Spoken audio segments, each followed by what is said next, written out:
In this tutorial, we are going to see how to check missing data on SPSS. So we have this data set. We need to go to Analyze, then Missing Value Analysis.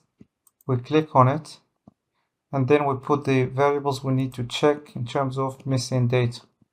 So we'll check all these variables, and I can classify these variables as quantitative variables and categorical variables. Quantitative variables are what we define as continuous scales, like these ones in yellow. I will put them here in quantitative variables. In addition to age, the other variables, I will put them in categorical variables. Then I do the estimation method at EM, and then for these lists, as you can see, for the patterns, I can put it as it is. By default, for the descriptives, I can keep it as it is. And for the variables, I can keep this as it is as well.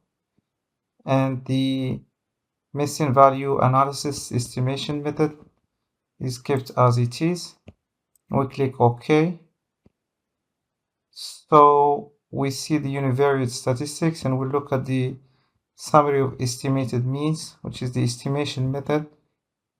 And here we can see the values for all the variables, along with the estimated standard deviations.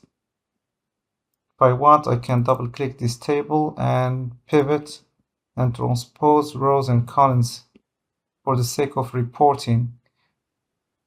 For the estimation, estimated means, this one, we'll look at the Little MCAR test, and the chi-square here equals 0.382, which is above 0.05.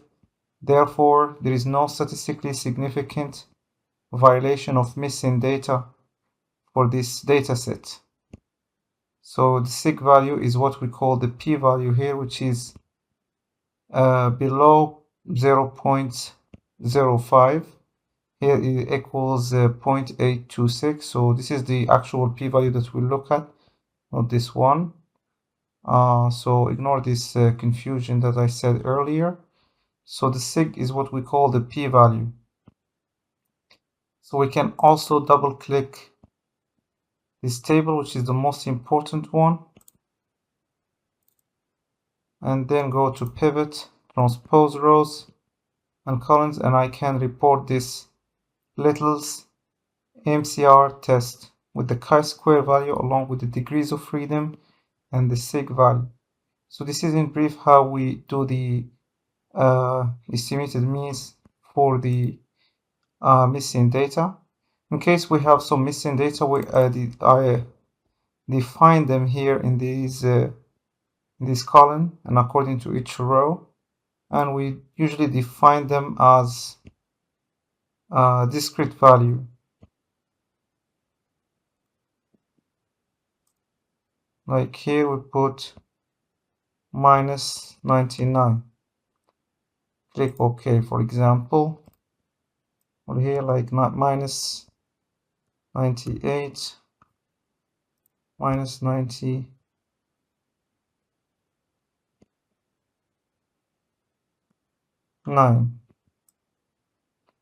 Should reverse them.